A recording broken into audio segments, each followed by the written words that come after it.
very same to government for address. It was on that basis that Dr. Samuel Kojo assured the House, Dr. Samuel Kojo assured the House that he will take steps to address the matter.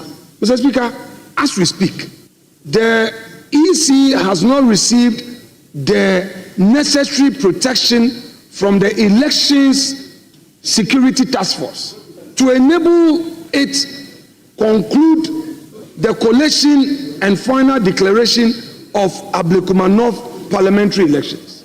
Mr. Speaker, the Electoral Commission complained of threat to the lives of its staff.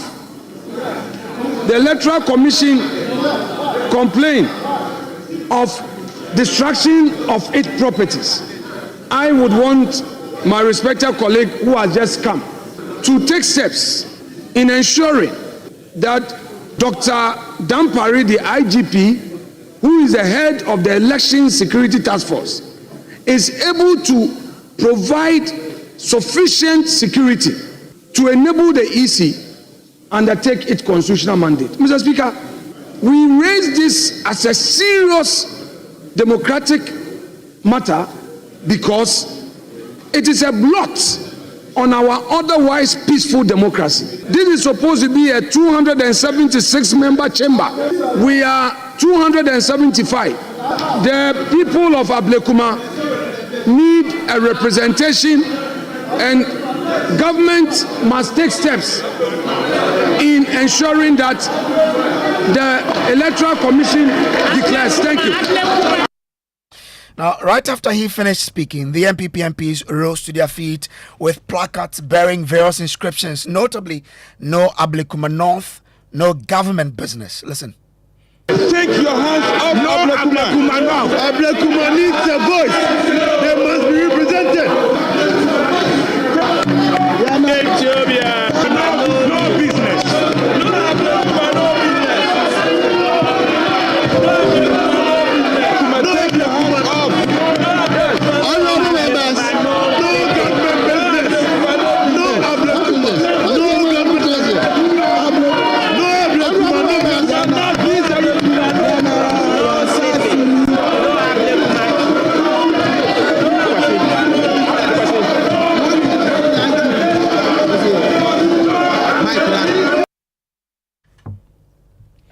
Well, so that was the minority there. Parliamentary Affairs Correspondent Kweku Asante has been in the House throughout the day, and he joins me, from Parliament with details. Kweku, you were there.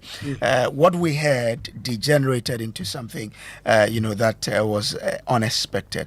That forced the House to be suspended. Tell us more. Well, yes, when it comes to showing placards and other things in Parliament, they are not new. But normally they will last for a minute or two. But this time around, the NPP MPs really meant their word when they said no Ablekuma North, no government business. A lot of them bearing placards with various inscriptions, some of them hitting their tables with their order papers, their standing orders and other documents, a lot of them using their hands. It was so much, it continued from 5 to 10 minutes. The second deputy speaker who was presiding clearly was not able to bring the House under control, and there was not much that could be done. In fact, at the time, the majority leader, Mahama Yarga, was on his feet trying to address some of the concerns that have been raised. The NPP MPs will not listen to anybody, and they kept banging the table. They kept demanding that Ablekuma North must be represented in Parliament, for which reason, without saying they were not going to allow any business proceed. They went on and on and on. The second deputy speaker who was presiding was speaking through the microphone. At that point, you could not even hear him because the noise was so loud in the chamber. And this is a minority with just 88. And in fact, at the time, these persons who were chanting and doing all these were numbering just about 30. And they were on their feet, making the point, a lot of them speaking through the mic, banging the tables, insisting no government business was going to go ahead if these concerns were not addressed. And so they went on and on. The speaker, second deputy speaker, must emphasize, sensing that not much can be done about the situation, had to suspend sitting for about 30 minutes and then walk out, and then later on invite the leadership for some talks. So once that was done, I guess it was resolved because Parliament business continued. But how was it resolved? Well, yes, the meeting did last more than 30 minutes because it's suspended for 30 minutes. But nearing an hour, leadership were still locked in that meeting to try and come to some form of a conclusion. And so there were a lot of talk between the leadership. In fact, on the floor, I could sense the speakers usher coming in and then inviting the leadership on both sides, Mahama Yarga, Afenyo Makin, Dafia Mekpao, the new chief whip, and all the other colleagues. All of them went into this conclave meeting at the speaker's lobby. They spoke for some time, and then the speaker came in and then called on leadership to announce some of the agreements. It was then that Afenyo Makin then explained that, well, they would now back down on their stance a bit because they had said no government business will go through if the issues regarding Ablekuma North were not resolved. And so they were backing down on that a bit to allow that, but they will be expecting that certain concrete measures will be taken to ensure that Ablekuma North is represented in Parliament. We've had some engagement on the way forward in this chamber, and we've agreed that the outstanding business for today must be taken in view of the assurances that the matters in issue will be ferried to the appropriate quarters, all in the name of democracy, for the right thing to be done. Mr. Speaker, that said, I want to assure you, the Chair, and my respected colleagues to your right, that for the rest of the day, we will discharge our democratic rights in this chamber by supporting government business. I shall conclude, however, by expressing a displeasure on a matter that nearly marred the beauty of our engagement as a parliament. Mr. Speaker, this is a house of brains. This is a house where we apply knowledge to resolve issues. We do not use brow to resolve issues. My respected colleague, Honorable Nogbe of Ashama, sought permission from his leaders, and I'm happy that the respected majority leader said no to his request. That leader, allow us to beat them. Who are you going to beat? Mr. Speaker, never, ever. I want my respected colleague Nogbe to know, never, ever should it be that he would open his mouth to say he would beat somebody in this house. He is gaining notoriety for this. We are all brothers and sisters in this chamber. When we are unhappy about something, we express that displeasure, but we will not attack anybody. We are law abiding. So I will plead with my respected friend Nogbe that in future, when there are certain things, he should know how he would make certain utterances. I will not accept it, but today, because of the engagement with my respected colleague, who is also my senior, the majority leader remains my senior, and I respect him, and I respect the chair, and our side will respect your side, all in the interest of Ghana. But this issue of threats, never again should it happen. Thank you. Well, so, what else has been happening in Parliament today? So just gone by, the House has approved the nomination of some of the persons that were nominated by John Dramani Mahama to serve. We know that they have been vetting the regional minister. So Ali Adolf John, the minister designate for Northern Region, approved. John Kojo Japon, minister designate Oti Region, approved. And then James Gunu, minister designate Volta Region, also approved. And then Mrs. Rita Akosua Awati, minister designate Eastern Region, approved. And then the nominee who was vetted today, Muntaka Mubarak, also approved for the Interior Ministry. So the ball is now in the court of John Dramani Mahama to swear them in to begin the official responsibilities.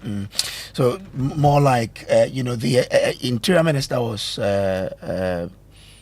vetted based on, because of his office. Yes, the peculiar nature of the office, and how on the list today. He was not on the list at all. In fact, approved today too. None of the persons who were nominated together with him have been vetted. The defense minister, foreign affairs, and all of that. They've all been scheduled for next week, but they said because of certain national security exigencies, they vetted him today and ended just around 1:30, and the report was put on the floor, and just around 5:20, he got a nod to be approved and to be sworn in.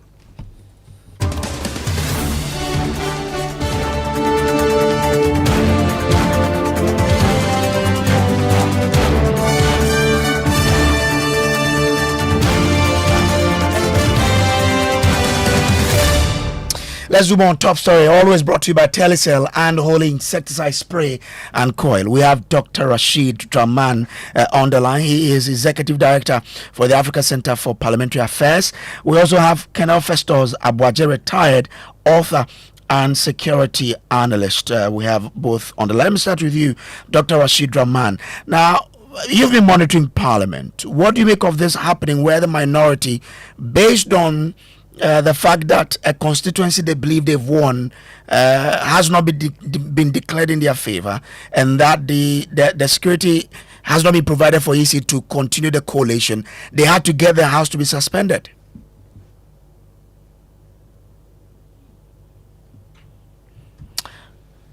Dr. Doman, if you can hear me, I want to pick your thought on what happened in the House today where Parliament was suspended for 30 minutes.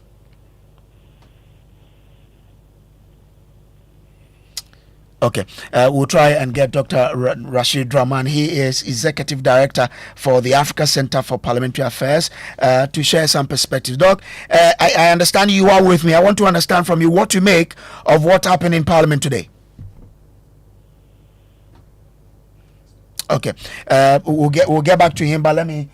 Dr. Rashid Draman is on. Doc, I want to understand what your thoughts on what happened in Parliament today.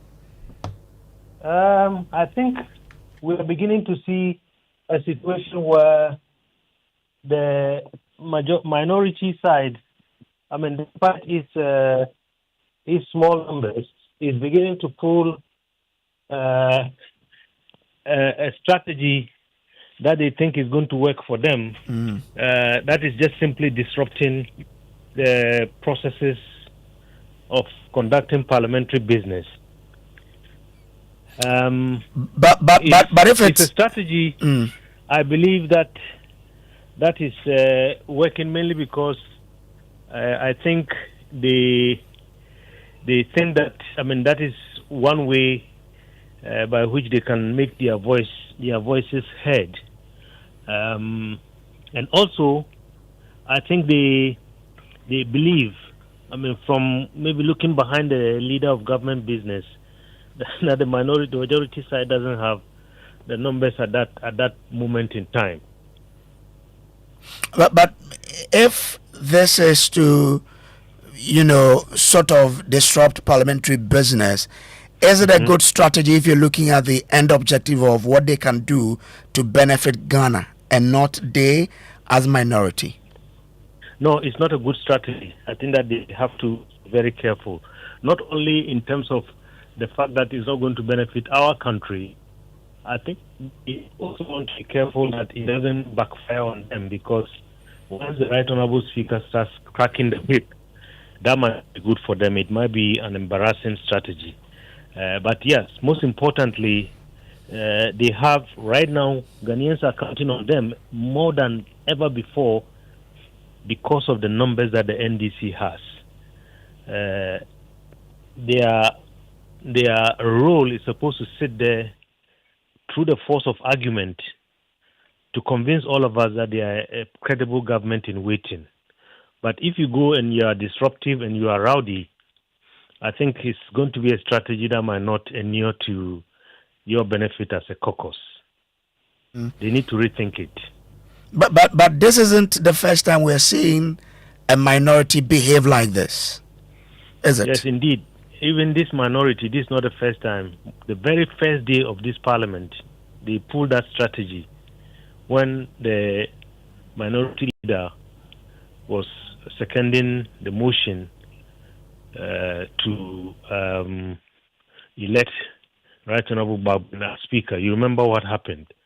They ended up singing the anthem of the MPP and the disrupting processes for a short while. So true, this is not the first time, but I think it's too early. Already, many Ghanaians are not satisfied with, how the appointment process has gone up to this point. And just like how Ghanaians criticize the NDC in the 8th Parliament about their role in the appointment of ministers, so are they putting the blame, most of it, on the minority. So they need to be really very careful. I think they can provide a credible alternative, can provide effective oversight, but I think they would need to carefully think through their strategy. But if the majority is also having difficulties in pulling its numbers, despite the overwhelming majority they have, won't the minority exploit that gap in making sure that they do push the agenda across? Yes, indeed. In fact, that's what exactly they are doing, and I'm very disappointed in the majority. With these huge numbers, they should always be able to at least whip their members to be in the House.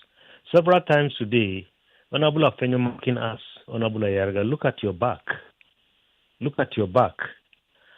I think it's very difficult. In the 8th Parliament, you could understand. When you have 137, and the majority side, with their slim majority with people who are already ministers.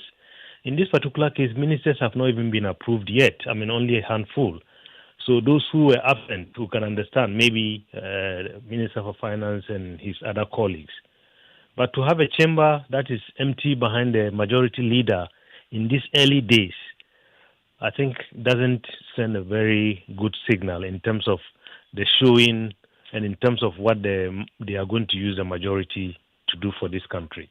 Doc, stay with me. Let me bring in Colonel Festus Abuaje, retired, to look at the other angle about the appointment or the confirmation of Muntaka Mubarak as the Interior Minister. You've been in the security space for quite some time. What should be the focus of Muntaka Mubarak as he assumed the office of the Interior Minister of Ghana? First of all, thanks for having me, and my regards to Dr. Draman. I think, in a very general sense, the area of public safety, law and order, is one or are those that stand out as areas that he should be preoccupied with. And precisely we're looking at the law and order aspects of the Boko conflict revolving around small arms, which is a police function to regulate and to control.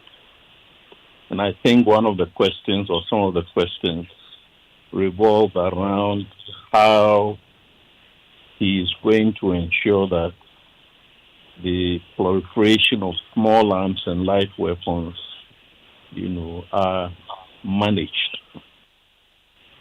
Then we have, let me refer to it as a subculture that has, been with us throughout this Fourth Republic, especially before, during, and after transitions.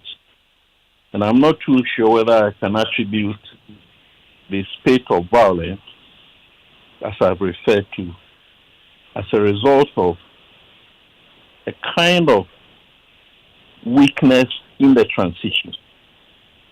In military operations, normally, anytime you rotate your troops, i.e. you pull some of them out and replace them in the front line, including even in peacekeeping, the negative forces would want to test the results of the incoming contingent or troops. So I'm not too sure whether this is a case of a government going out, another government incoming, but not having fully taken office. And as you refer to, the ministers are just in the process of being confirmed and being sworn in. So there could be a kind of gap in the command and control and management and leadership, political leadership of some of these institutions. Those in his sector that I've said are about 10, the police, the corrections, the fire service, the immigration, the narcotics, this, that. But having said that, he kept referring to his team, the experts, the technical people. So whether there is a minister in office or not, there is a police, and there is a fire service, and there is narcotics control authority, if that is what it is, who have their leaders. So should we rather be talking about the leadership, the professional leadership of these institutions, as opposed to people accusing the incoming administration that, you've taken over and Obuasi is happening and this and that and that and that.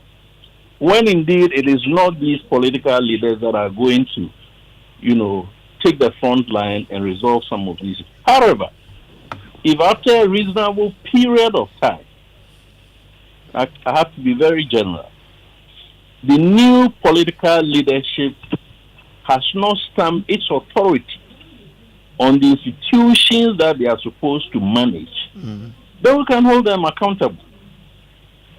So in a way, Obuasi is that people are making noise about as if it was the president per se who ordered soldiers to kill, and I'm told this morning that we have about 11 fatalities. That shouldn't be the case. What should be the argument is that when law enforcement of the security forces act in a law enforcement role and there seems to be a non-adherence to established rules of engagement, then we need to talk about the professional lack of adherence to those rules of engagement. And necessarily we need to talk about investigations and talk about accountability. Okay. And in that regard, I think the president has already directed, although I don't know the details of the investigations that the president has directed to go into, the Obuasi incident. I've also heard that it's a political party that ordered its full soldiers, to invade the premises of the Anglo-Go. It may be conjecture, it may be rumors. We need to wait for the investigations to establish, the facts around that incident.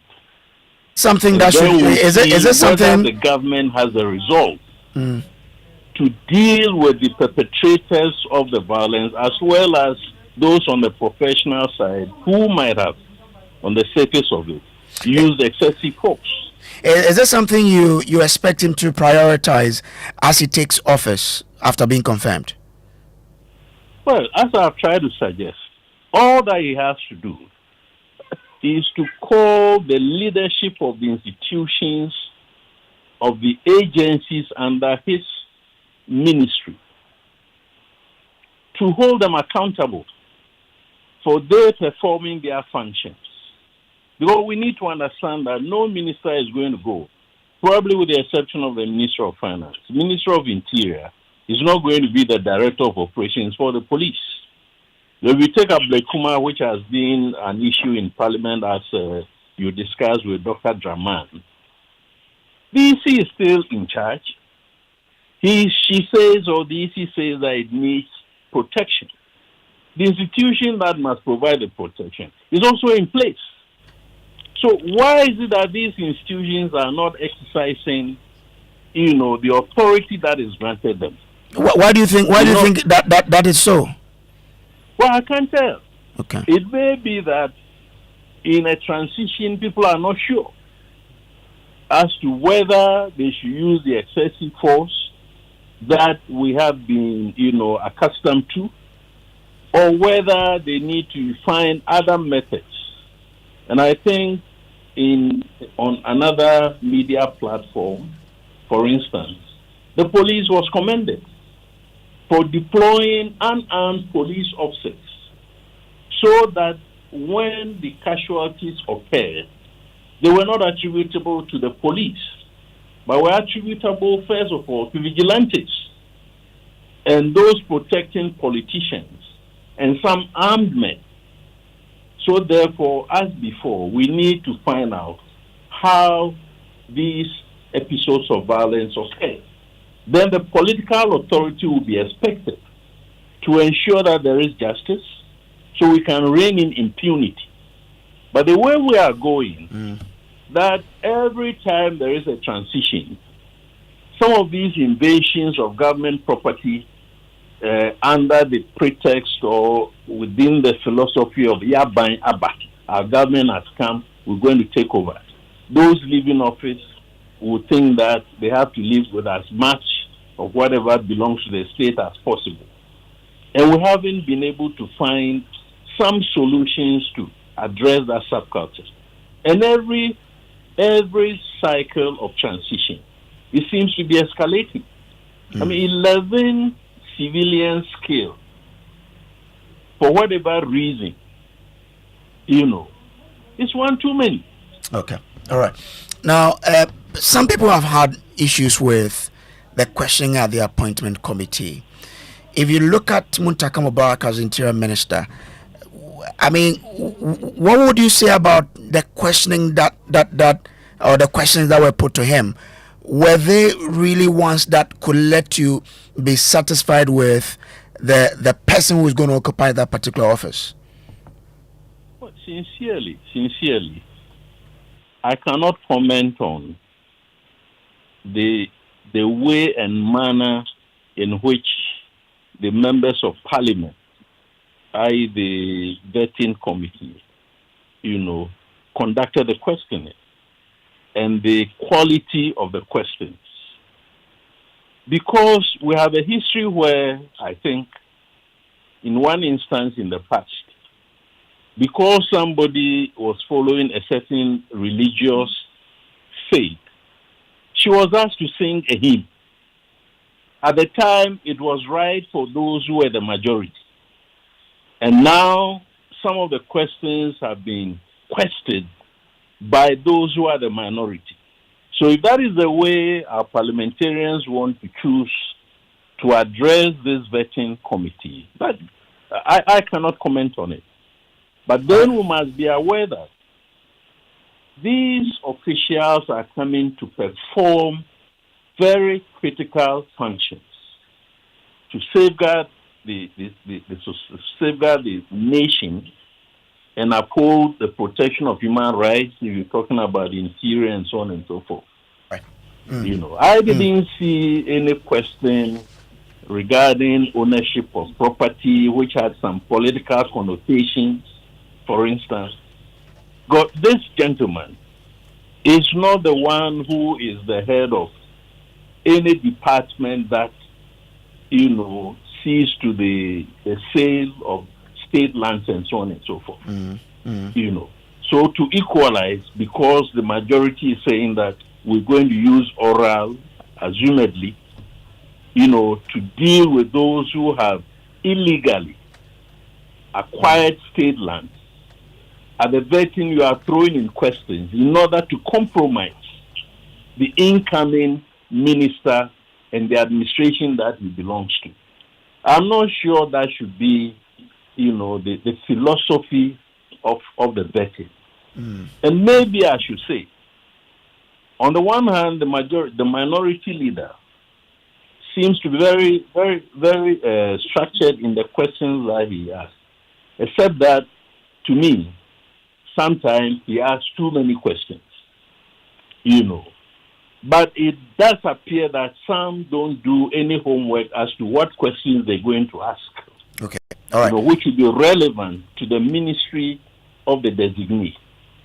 Okay. So members of parliament need to come to a consensus that there has to be a certain way and manner in which the vetting committee does its work. And not one of quid pro quo, that during your time we didn't ask you too many tough questions, or don't ask us too many tough questions. Or if during your time should they invite experts? Should they invite experts like yourself, to aid in the questioning? Should that proposal be something that they should explore? Excuse me? Should they invite experts like yourself who understand the field to do the questioning in the future? Some have suggested, but I would say that shouldn't be necessary. For instance, if I am in opposition as a member of parliament, and there is going to be a minister of interior designate, I will look around for institutions and persons who have knowledge of the sector and then ask them to suggest to me what, relevant questions, pertinent questions that I should ask. Now, asking the question which has been suggested does not need any expertise. Of course, the one who is suggesting the question will give you a guideline as to what answers to expect. So we can keep it on the one hand as a business for Parliament. I'm grateful to you. Colonel Festus Aboagye is a retired Army officer. He's an author and security expert. This has been Top Story, brought to you by Telecel, Connecting Energies, Unholy Insecticide Spray and Coil. Enjoy a holy sleep. Up next is Ghana Connect with Kweku Asante. Yes, and you just ended on the score of the vetting with Colonel Festus Aboagye. That's what we are discussing. Since Parliament has been vetting ministerial nominees, there have been a lot of conversation about how they've gone about their work, whether or not people feel like they've done the work well. And in fact, all the shenanigans going on there, the clashes between the chairman and the ranking member, all these conversations is something that has piqued our interest. We all have been talking about it. And so today we are giving the mic to